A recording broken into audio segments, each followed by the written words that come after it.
I wish to register my strong disagreement over the motion of thanks on the Honourable President's speech, sir.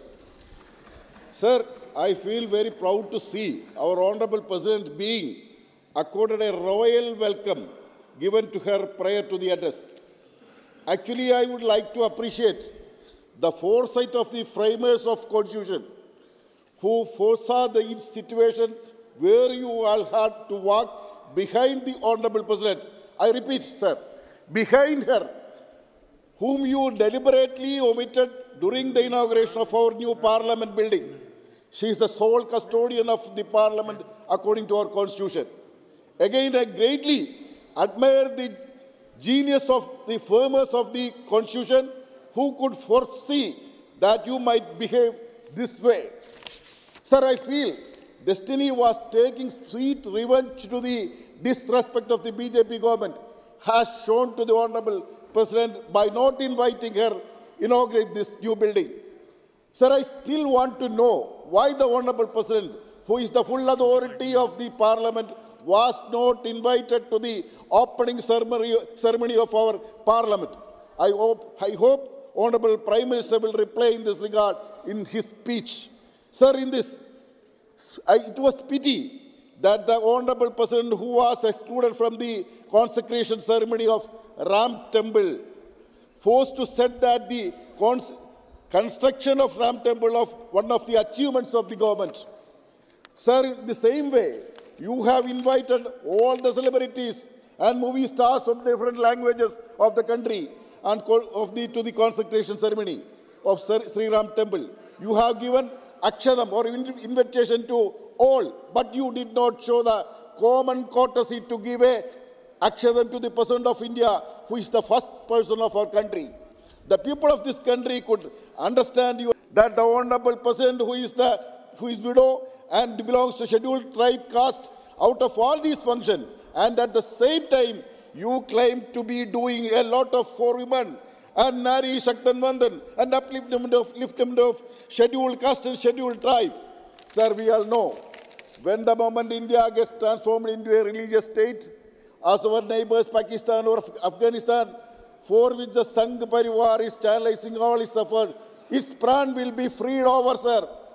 Pran over Constitution will be taken away. And I am sure that the soul of thousands of Indians who sacrificed their lives for the freedom of their motherland will never, ever allow that to happen.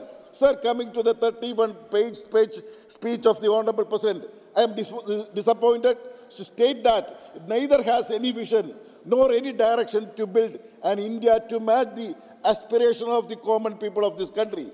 Instead, it contains only rhetoric and jargons to deceive the people of this country, as all speakers spoke earlier.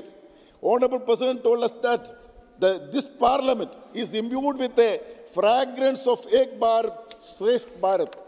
Sir, this has been built on the remnants of our age-old tradition of unity in diversity, which held this pluralistic country together for the countries, which includes religious minorities, linguistic minorities. You are trying to exclude them from the Ek Bharata, Shresth Bharata. At the core of Ek Bharata, as envisaged by the BJP government, is Hindi, Hindu and Hindustan. This is the ideology of the Savarkar. Sir, in continuation of the division of the country in the name of religion by the Britishers, the government is trying to divide this country in terms of language by imposing Hindi as a national language against the aspirations of the non-Hindi states and the people of our country. Sir, Honourable President made a claim in her speech that her government gave a job to lakh of youth in mission mode last year. But unlike other claims before that, why she was not able to exactly state how many jobs were government created all these years. The answer to the question lies in the promise given by the Honourable Prime Minister Narendra Modi way back in 2013 in an election rally that his government would create 2 crore jobs every year if voted to power. And her speech is nothing but an open admission of the fact that BJP government, after being voted to power for 10 years, has not been able to create not even a part of 1 crore jobs. Sir, in paragraph 6, our President boasted that her government brought an important legislation and enacted with a cooperation of all. What was happened, sir? We saw in the last session, the government has not ashamed to ask the President to read such a false statement in this August House. The Honourable President forget that during the last session, 10 important legislations were passed without proper discussions when 100 members from this House as well as 49 from the Rajya Sabha were suspended. Sir, Honourable President seems to have forgotten that our Constitution envisages India as a secular country while she read the construction of Ram Mandir as a reality and fulfill of our aspirations for centuries in the 7th paragraph.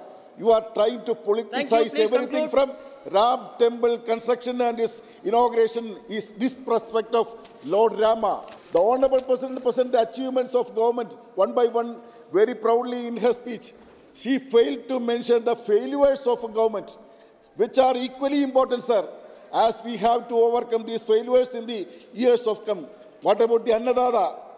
I have received a reply from the Honourable Minister concerned. 58,000 of committed suicide due to the flawed policies of the government in agriculture sector. Sir, what about the playgrounds and the medal of the Asian Games and the Para-Asian Games?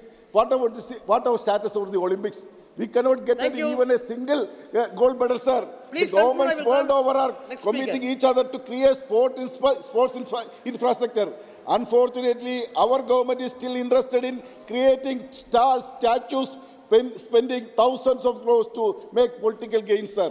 What about the aims? Towards the end, we could see the tall claims of the setting of All India Institute of Medical Science aims in the country, whose number rose from the 7 to 16 in the last decade. But even then, aims was not allotted to the state of Kerala through the state government, made suitable available land only to political vendetta against the ruling left government is there. They are violating the fabric principle of the Constitution, sir.